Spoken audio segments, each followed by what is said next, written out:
Salut à tous, salut à toutes, je suis ravi de vous retrouver. Nous sommes en direct pour le deuxième numéro, vous le savez, de cette émission exceptionnelle, entièrement réalisée, conçue par des étudiants et des étudiantes.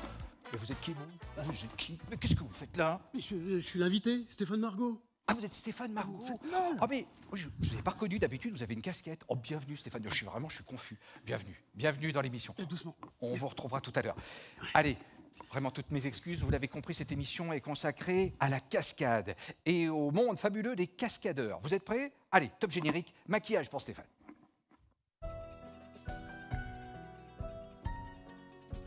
Les années précédentes, on a fait du bon travail. Mais cette année, il faut qu'on mette la barre un peu plus haut. Regardez, ça devrait vous plaire, j'espère. Enlève-moi ce borgnole.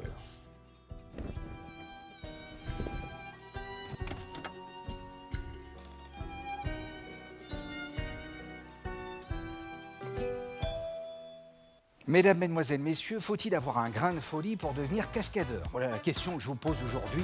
Et rassurez-vous, nous sommes très nombreux à nous la poser. On échangera avec des spécialistes, des cascadeurs très connus, des acteurs. Nous recevrons par exemple Stéphane Margot, acteur connu pour ce rôle dans la série Kaamelott, mais aussi cascadeur physique.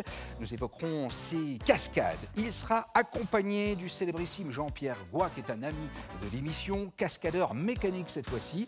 Il a participé à de nombreux films dont Skyfall, Jason Bourne ou encore Batman. Incroyable. Mais avant tout cela, eh bien, parce que nous sommes dans une école, je vous propose de faire un point, un zoom sur la formation. Parce que devenir cascadeur, eh bien, ça s'apprend, ça ne s'improvise pas. Il y a en France un campus spécialisé, le campus Univers Cascade, qui est situé dans le département du Nord, tout en haut. Et c'est la plus grande école de cascade au monde. Voici donc quelques images que nous allons vous proposer pour découvrir cet univers. Regardez.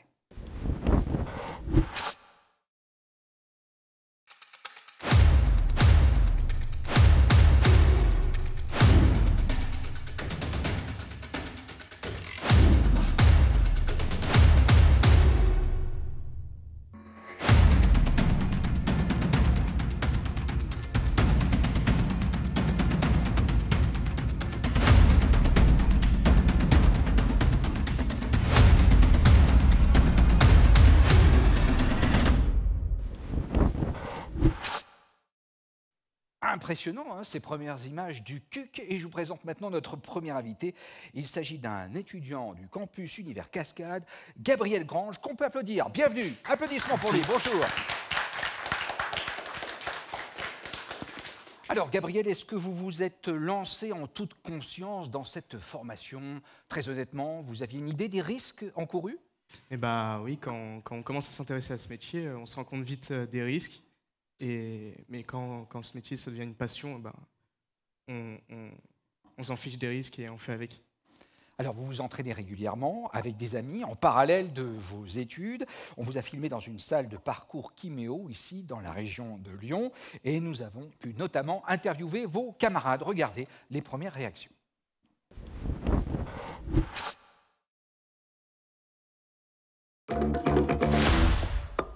J'aimais toujours faire rigoler mes amis en faisant justement en me tournant en ridicule, en me tapant par exemple sans faire exprès la tête sur un bureau, un poteau, n'importe quoi, pour générer justement des réactions.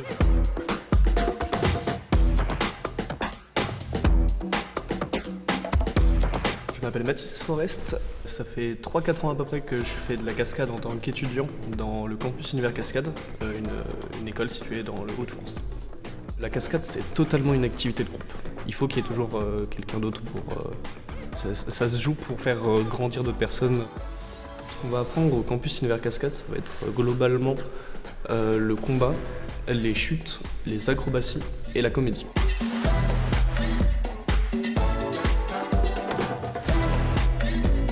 Je vais souvent m'entraîner dans les salles de parcours. J'ai plusieurs collègues du campus qui sont sur Lyon directement, donc je peux travailler avec eux pour faire des chorégraphies de combat ou même un petit peu de parcours.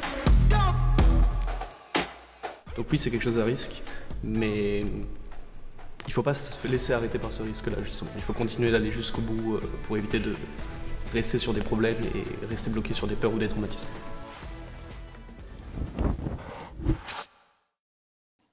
Et oui, rester bloqué sur des peurs ou des traumatismes, c'est bien normal après tout.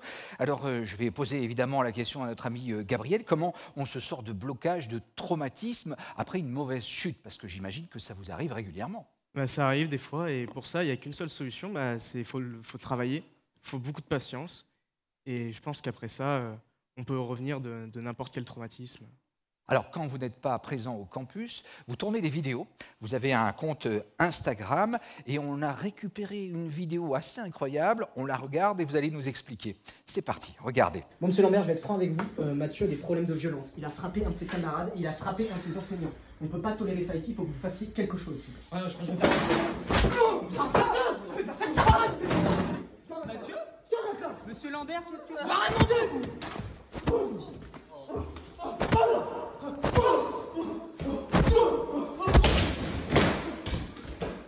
Baissez-toi! Vas-y! Rentre à la maison! Ça sort la porte! Allez, sors! Sors, voilà, sors! Voilà, donc quand il n'y en a plus, il y en a encore, hein, si je comprends bien. On ne s'en lasse pas. Comment vous préparez une vidéo comme celle-ci? Moi, comme ça, généralement, on veut s'amuser, donc on a une idée en tête de ce qu'on veut faire, parce qu'on veut surtout partager un peu notre passion. Et il y en a un qui a une idée, et ça va surenchérir, comme on s'entend bien. Et ben, là, on avait une idée de faire un truc dans un bureau. Ben, on s'est dit, on va faire un lycée, ou je sais pas quoi, et c'est parti comme ça, et on s'est amusé. Comment vous vous projetez dans 10 ans, dans 20 ans? Vous serez encore physiquement assez fort pour résister? Bah, le but en tant que cascadeur, c'est d'être pour durer, c'est de ne pas se laisser user par le métier, c'est d'être à 100% de ses capacités jusqu'au bout. Donc dans 10-20 ans, j'aimerais bien continuer dans le métier, faire ce que j'aime. Allez, vous restez avec nous. On va rester maintenant dans le sujet professionnel, dans le cœur du métier. Je vous propose d'accueillir une première pointure. Il est dans la lumière, c'est un comédien à l'origine. Il est aussi dans l'ombre parce qu'il est cascadeur. Il a travaillé pour Kaamelott, pour The French Dispatch ou encore L'Innocent de Louis Garrel, récompensé 2 fois au César, notamment pour le meilleur scénario original. On le connaît aussi pour avoir travaillé dans Golden Moustache. Il vient nous parler du goût du risque qui anime ses cascades et sa vie. Merci d'accueillir avec vos applaudissements les plus chaleureux Monsieur Stéphane Margot.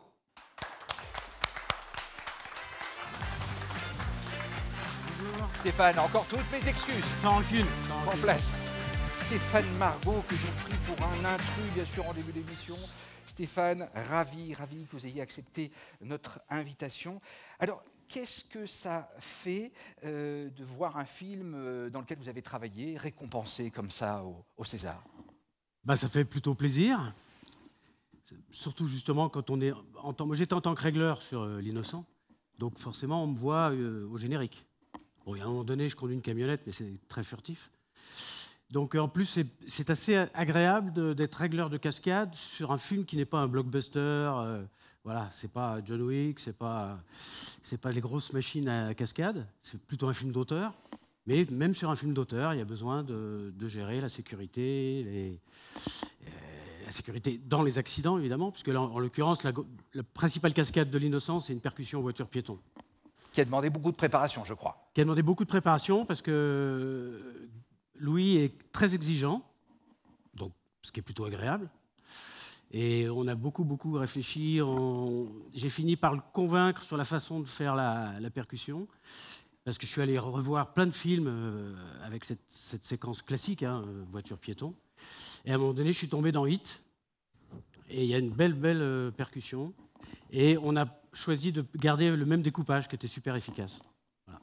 Aujourd'hui, est-ce que vous avez déjà des répercussions de cette récompense? Est-ce qu'on vous appelle davantage? On sait que c'est un métier qui est très cyclique. Est-ce que ça vous fait une bonne pub quand on est cascadeur? Oui, toujours. Il faut être vu soit au générique, soit à l'image, puisque...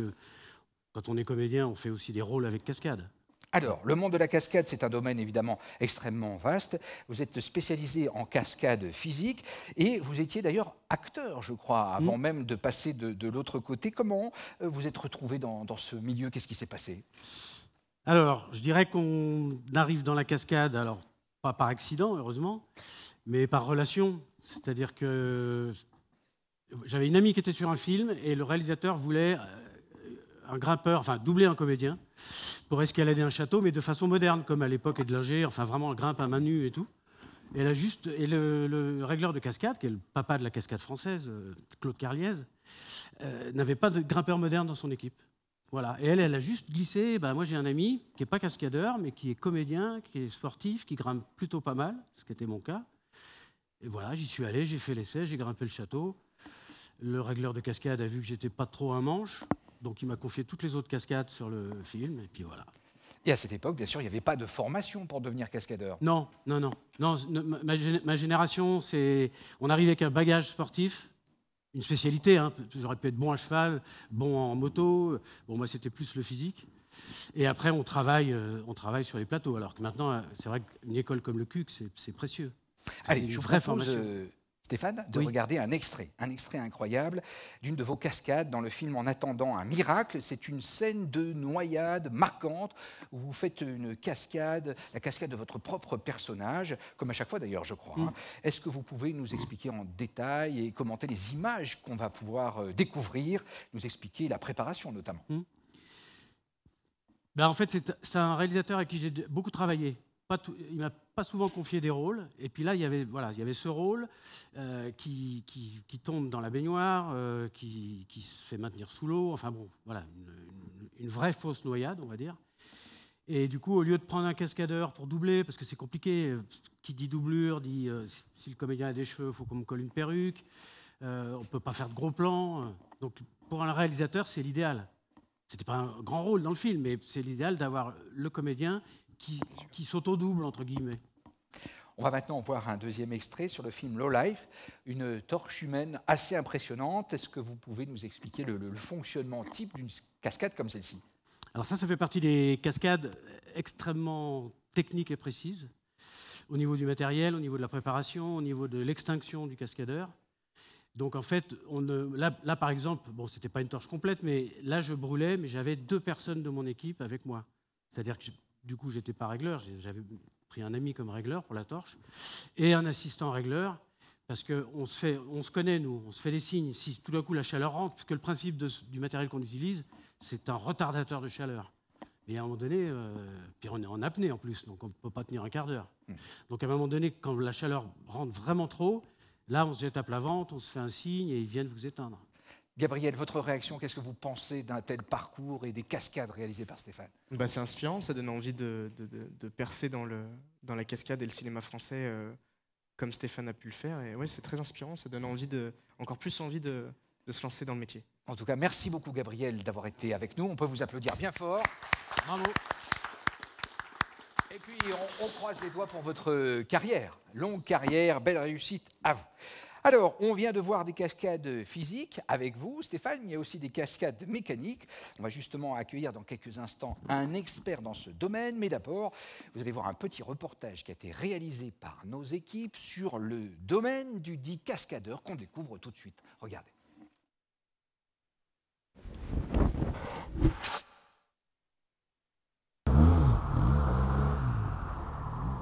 Alors, pour moi, c'est un métier qui est issu de la compétition.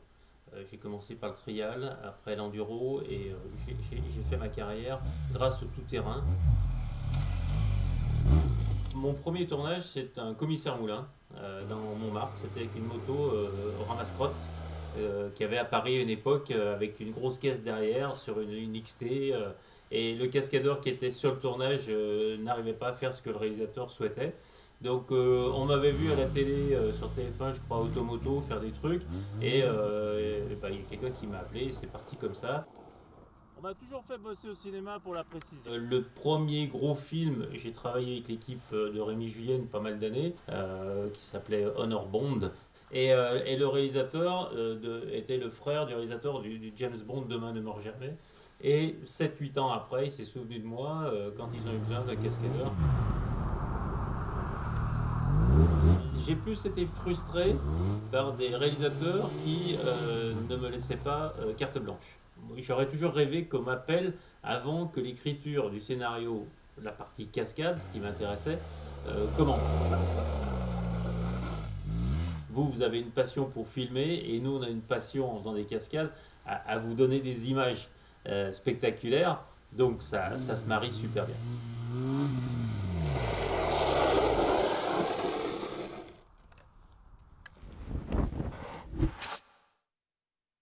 ça se marie super bien et en plus, ça se voit. Il a travaillé pour James Bond, The Dark Knight ou encore Inception. Je vous demande d'accueillir chaleureusement Monsieur Jean-Pierre Goy. Tu vas bien? T'as la forme? Ouais, cool. Jean-Pierre, très heureux. Jean-Pierre, vous êtes un habitué des plateaux des EC, Arfis ici à Lyon, Villeurbanne. C'est un plaisir de vous Je suis un peu retrouver. chez moi là. Vous êtes chez vous et vous êtes toujours le bienvenu. C'est gentil. Alors, on voit qu'avec les années, vous n'avez pas perdu la main. Hein. Vous êtes toujours aussi vert. C'est assez incroyable. C'est impressionnant. Et vous vous retrouvez ici en plateau. Je crois que vous avez travaillé ensemble. Alors, effectivement, on a travaillé souvent pour des pubs, pour des films, des téléfilms. Et c'est toujours un plaisir parce que Stéphane, c'est devenu vraiment un ami. Et on parle le même langage et c'est vraiment sympa. Bon, j'espère que c'est réciproque, Stéphane. Carrément. On s'est découverts vivant pas très loin l'un de l'autre, donc pouvant bosser ensemble et ça se passe super. On est très heureux de vous avoir. Vous allez pouvoir témoigner, nous faire part de votre parcours. Jean-Pierre, vous avez travaillé avec Rémi Julienne. Bien sûr, qui ne connaît pas Rémi Julienne, un pilier dans le monde de la cascade pendant de nombreuses années. Et on a retrouvé une performance que vous aviez réalisée à une époque que vous allez préciser pour nous, mais sur le pont de Loyette. Je crois que c'est dans le département de l'Ain, c'est ça? Oui, c'est entre l'Ain et l'Isère, en fait. Exactement. Donc un sur le pont Rhône. qui enjambe le Rhône. Commentaire de votre part, regardez. Eh ben, l'arche fait 36 mètres de haut, 60 cm de large. Et c'était pour une télé américaine qu'on avait réalisé ça en 91, en septembre 91, sans filet, sans carton. Surtout, c'est impressionnant parce que comme le Rhône court dessous, on a l'impression que le pont avance. Et c'était assez facile, mais voilà, très spectaculaire. Dans le reportage qu'on a vu il y a quelques minutes, qui a été tourné sur votre domaine, Oui. vous avouez que vous êtes un petit peu frustré parce que vous trouvez que les réalisateurs ne vous ont pas donné carte blanche. Hein, Ouais. il y a des réalisateurs qui ont fait confiance. Hein, je pense notamment, évidemment, à Sergio Leone dans était une fois l'Amérique, je crois, qui a fait confiance totalement à Rémi Julienne, c'est bien ça? Oui. Bah, c'est vrai que Rémi, c'était la référence pour nous tous, même pour les jeunes qui vont suivre nos expériences. Ouais, c'était vraiment la référence, surtout en mécanique. C'était vraiment Monsieur Cascade, quoi. Et alors, pourquoi on ne vous a pas donné carte blanche jusqu'à présent? Non, alors, on m'a donné carte blanche parfois, où Chris Nolan, par exemple, sur Dark Knight, certaines scènes me disaient bah, tiens, tu le fais comme tu le penses, avec la vitesse, avec le parcours, et après, on en discutait. Mais je n'ai pas vraiment été présent à l'écriture avec les réalisateurs et aller faire des repérages dans des villes et dire bah, tiens, je peux faire ci, je peux faire ça. C'était un petit peu plus guidé, quoi, vous voyez. Vous nous parlez de Chris Nolan. Regardez, on va voir un extrait dans le film Dark Knight. Vous allez nous expliquer comment s'est passé ce tournage. Regardez les images. Alors, commentaire, explication. Voilà, donc là c'est une moto, enfin si on peut appeler une moto. On a mis énormément de temps à la mettre au point parce que ça tournait pas, ça filait pas droit, ça freinait pas. Et donc ça, on a eu un premier prototype et après il y a eu 7 motos de fabriquer. Et ça c'est dans le Loop, en fait, le métro de Chicago, où on a tourné pendant 2 mois. Le tournage complet pour 6 minutes de film, on voit à peu près 6 minutes, j'ai chronométré dans le film, c'est pratiquement 5 mois et demi de travail. Donc c'est très très long et c'est très intéressant, surtout tourner avec Nolan, c'est très particulier. C'est un réalisateur qui ne parle pas ni à ses acteurs, ou très peu, ni à ses cascadeurs. Et c'est vrai, quand il m'a dit un jour que j'ai réalisé ses rêves, ouais, c'était quand même assez sympa, quoi. Allez, Ça on va fait voir un plaisir. autre extrait maintenant, un extrait époustouflant, la scène de l'hélicoptère dans James Bond, Demain ne meurt jamais. Comment ça s'est passé? Bah, c'est la même moto qui est là. Ah oui, c'est la c'est même celle-ci. moto qui est là, une Presque 1200C, celle-ci. ouais, que Patricia nous a amenée. Et en fait, cette scène, je devais être pendu à un câble, la moto devait être pendue à un câble, et on aurait même pu mettre Pierce Brosnan dessus. Et quand j'ai vu la maquette sur une table en Angleterre, avant d'aller à Bangkok, j'ai dit, bah tiens, ça ferait un super saut de sauter en vrai, de ne pas être pendu à un câble. Et j'ai regretté un petit peu quand je suis arrivé à Bangkok, que j'ai vu l'immeuble en vrai, 16 mètres de haut, 21 mètres de long, avec une moto qui n'est pas faite pour. Bon, mais bon, il fallait y aller. Donc on a eu, par contre, sur ces grosses productions, on a énormément de répétitions. Ils mettent vraiment des moyens énormes. Donc j'ai fait plus de 200 sauts d'essai rang par rang pour me régler. Et puis après, 3 sauts d'essai dans les cartons. Et après, la scène qu'on voit dans le film. Ouais, c'est une scène mythique, hein, une scène d'anthologie maintenant. C'est une scène surtout que j'avais toujours rêvé étant gamin, où il y a toute l'équipe de prod, les réalisateurs, les acteurs qui sont là, et on va faire la grosse cascade. Et on en parlait depuis un bout de temps, et tout le monde était vraiment excité par ce moment-là, qui est très court, hein, qui dure quelques secondes. Alors, vous êtes souvent coordinateur de cascade. Ça veut dire que vous avez un peu la vie des autres entre les mains, c'est ça? Vous prenez des risques incroyables? Plus Stéphane que moi. Ouais. Stéphane est Oui, vraiment spécialiste. oui. Ouais. Ben, c'est vrai qu'au bout de pas mal d'années de cascade, on a l'expertise, on a le matériel. Et là, du coup, on est un peu le chef d'orchestre. Et c'est vraiment l'expérience qui joue. Et après, on est l'interlocuteur du réal. Alors, comme dit Jean-Pierre, il y a quelquefois des réalisateurs qui ont rêvé d'un truc la nuit, mais c'est dangereux, c'est pas possible et tout. Donc, il faut arriver à transformer l'essai. Budget aussi. Voilà. Pour le c'est faire. la différence. Oui, Donc, parce qu'il y en a voilà. qui rêvent de gros trucs, mais ils n'ont pas le budget. Ils n'ont pas le budget. Et, Donc, et vous, dans ce métier, qu'est-ce qui vous fait rêver, malgré les risques le budget. incroyables que vous Juste prenez? le budget. C'est le budget qui vous Ah fait oui, rêver. oui, oui. Pas moi, je sais pas. Mais non, c'est arrivé à réaliser des choses complètement dingues. Là, je ne sais pas combien ça a coûté pour réaliser la cascade. Il y a des milliers de cartons, il y a vraiment du matériel, machin. Le Batman, mon costume, j'avais 3 costumes, 45 000 €, la fabrication d'un costume. Donc, voilà, c'est un autre monde. Faut de l'argent, malheureusement, il faut de l'argent. Est-ce qu'il vous est déjà arrivé d'avoir des accidents, malheureusement, Stéphane? Pas des gros. Pas des gros. Quel genre? Non, bah, des côtes, des doigts, Alors les contusions, bon, ça c'est normal. Hein. Ouais. Les bleus, etc., des entorses. Et vous, Jean-Pierre? Moi, je me suis plus fait mal en spectacle. Je faisais des shows avec des motos comme le 1200C et tout. Ouais, je me suis plus fait mal. Alors qu'au cinéma, c'est tellement réglé. On a des mois pour travailler. Par contre, quand on arrive sur le plateau, là, on n'a plus de chance. Si on se loupe, là, c'est pas très très bon, quoi. Ouais. Est-ce qu'il vous est déjà arrivé de refuser une cascade parce que vous la trouviez trop dangereuse? Moi non. Par contre, il m'est arrivé de refuser la façon de la faire.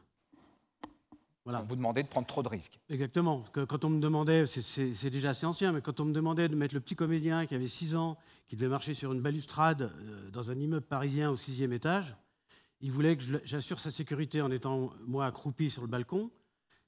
Il a fallu que j'explique, mais attendez, si le môme il décroche, il tombe en dessous, comment on le récupère? Enfin, pour faire bref, une cascade comme ça, c'est assuré du haut, pas d'en dessous.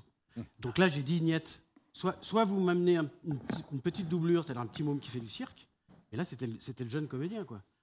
Donc là, en tant que régleur, on ne peut pas prendre la responsabilité. Parce que là, c'est plus une casserole que vous avez, Oui, il c'est faut un du chaudron. discernement et savoir dire non de temps en temps. Ça vous est Ouais. arrivé, Bah, Jean-Pierre? après, les réalisateurs, c'est vrai qu'ils sont dans un autre monde. Hein. Ils ne s'imaginent pas du tout ce que ça... Vous voyez, c'est comme le milieu du cinéma, bah, ils ne voient pas la chute, ils ne voient pas l'accident souvent.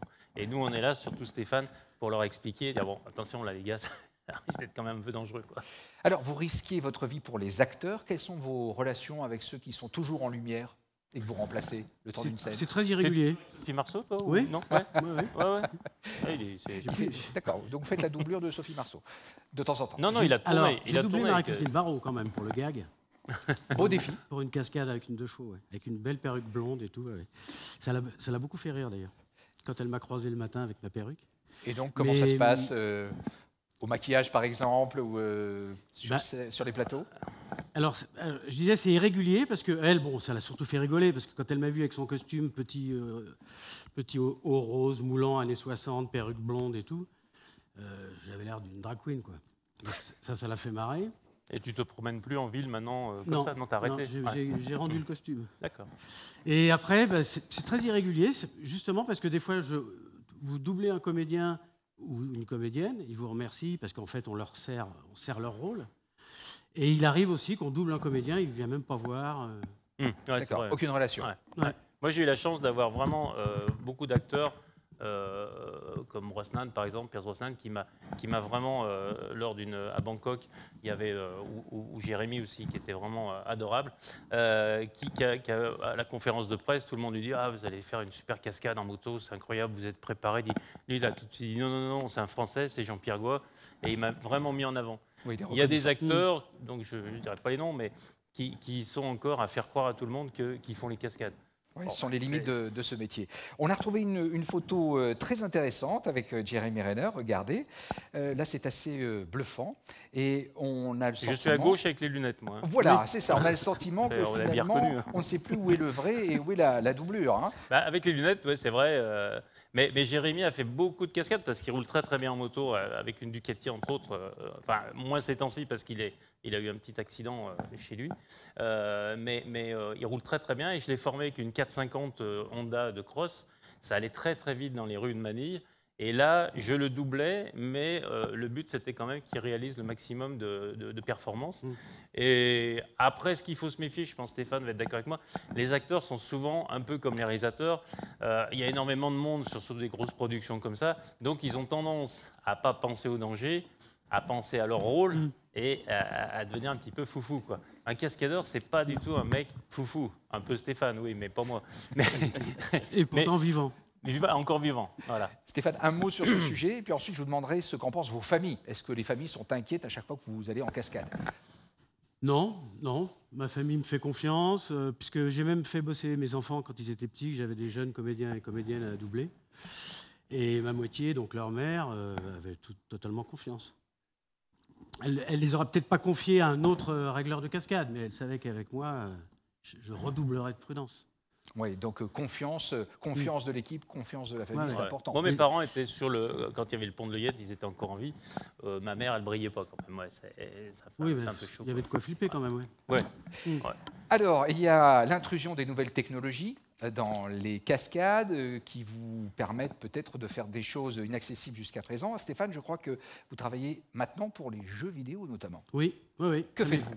Ça m'est arrivé, la motion capture, c'est-à-dire qu'on répète des chorégraphies de combat ou de façon de tuer, ce qu'on appelle les kills dans le jeu sur lequel j'ai bossé. Donc, on est en panthère noire avec des petits marqueurs, et tout ça est enregistré par une quinzaine de caméras infrarouges. Et on enregistre, comme son nom l'indique, motion capture, on enregistre vraiment le mouvement. Donc on cherche. Alors c'est beaucoup plus confort qu'un vrai combat cinéma ou théâtre, parce que là on peut se battre avec une épée en plastique. De toute façon, ça sera dessiné par la suite. Alors, c'est la gestuelle. On est en train de gérer mon son. Je crois que j'ai un petit problème. Ah. Vous m'entendez? Oui. Calmez-vous, s'il vous plaît. À peu près. Vous pouvez quand même faire. Attendez, non. Calmez-vous, les gars. Non, calmez-vous, les gars. Ah, voilà. Voilà. Non, mais attendez. Non, mais. Oh. Mon Dieu. Mais il va s'arrêter le grand là. Oh là, c'est pas possible. Voilà. Bon débarras. Bon.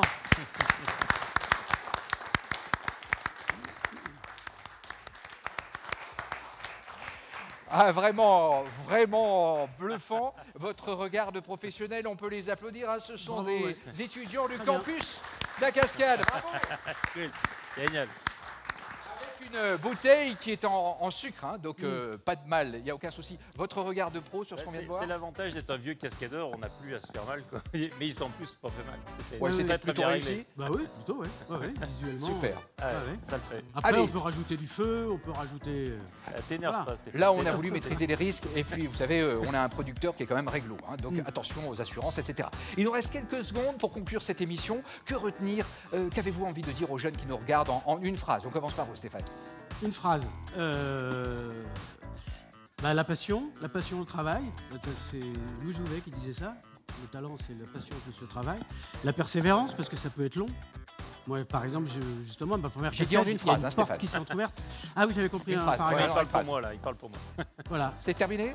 Eh bien, merci. Allez. Entraînement Oui, un petit et sécu, prudence. Ouais, travail Voilà. et prudence. Jean-Pierre. Énormément de passion. Et avoir vraiment une passion, moi, c'était la moto.